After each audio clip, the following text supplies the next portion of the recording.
Everyone, welcome back to my YouTube channel commerce knowledge NTA net.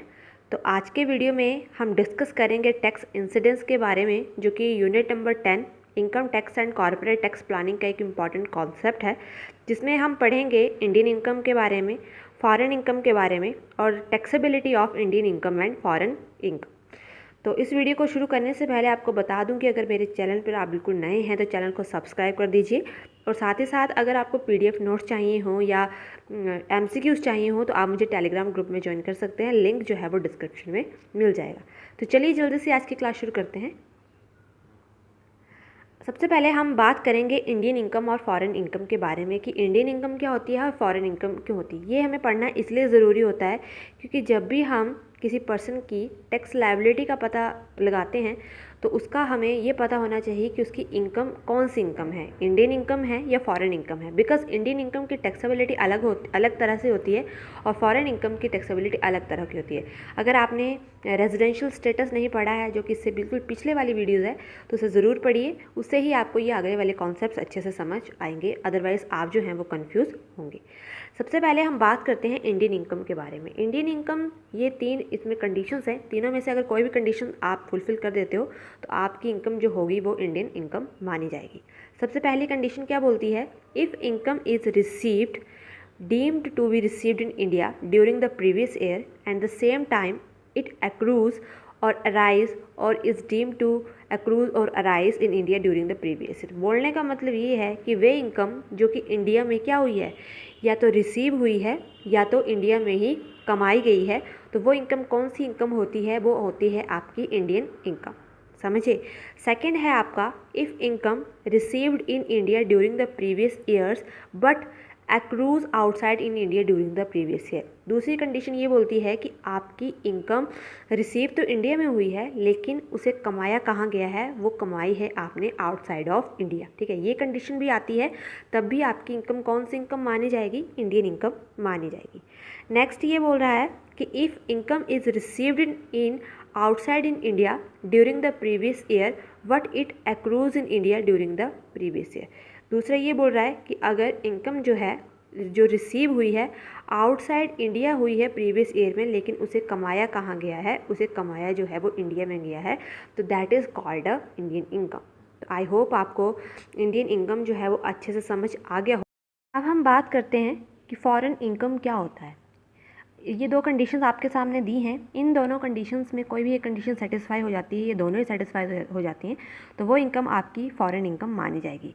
Income is not received, ठीक है, वे income जो receive नहीं हुई है और ना ही कमाई गई है इंडिया में, वो कौन सी हो जाएगी? फॉरेन इनकम मानी जाएगी।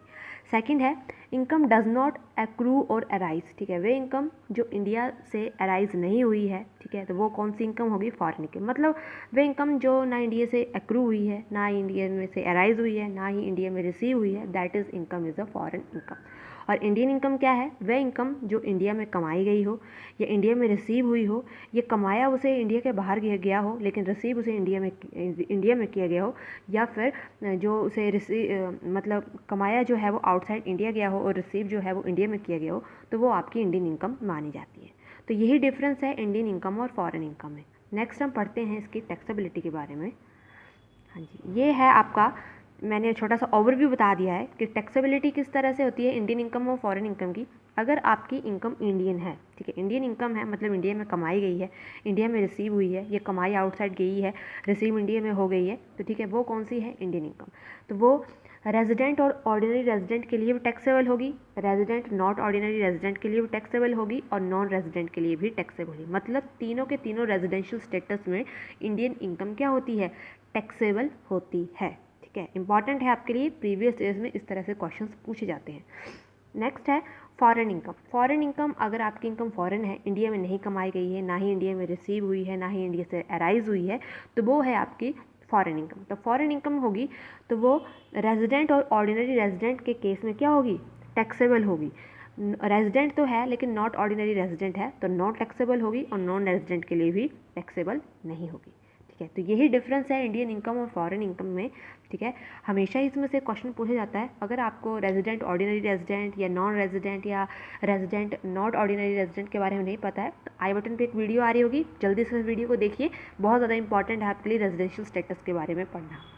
नेक्स्ट हम इसे थोड़ा और वाइड करके पढ़ते हैं, बहुत डीपली जाके पढ़ते हैं। ये है आपका टैक्स इंसिडेंस, इसमें हम जो है और अच्छे से पढ़ते हैं। पहली कंडीशन क्या बोल रही है, इनकम एक्रू और अराइज और डीम टू एक्रू और अराइज इन इंडिया, मतलब वे इनकम जो इंडिया में ही अराइज हुई है, एक्रू हुई है, वो कौन सी इनकम है, इंडियन इनकम है। तो इंडियन इनकम के केस में क्या होता है, तीनों केसेस में इनकम क्या होती है, टैक्सेबल होती है। नेक्स्ट क्या है सेकंड, इनकम रिसीव, इंडिया में ही इनकम रिसीव हुई है तो वो कौन सी इनकम होगी, इंडियन इनकम होगी। और इस केस में भी आपकी इनकम क्या होगी, तीनों केसेस में क्या हो जाएगी, टैक्सेबल हो जाएगी। नेक्स्ट है आपका इनकम एक्रू और अराइज आउटसाइड इंडिया, ठीक है। इनकम क्या है, आउटसाइड इंडिया से जो है वो कमाई गई है, अराइज हुई है, और बिजनेस का कंट्रोल और प्रोफेशन क्या है, इंडिया में ही सेटअप है। ये समझने वाला है आपके लिए कॉन्सेप्ट, ठीक है। तो इस केस में क्या होगा, इस केस में आपकी रेजिडेंट के केस में भी मतलब रेजिडेंट और ऑर्डिनरी रेजिडेंट के केस में इनकम टैक्सेबल होगी,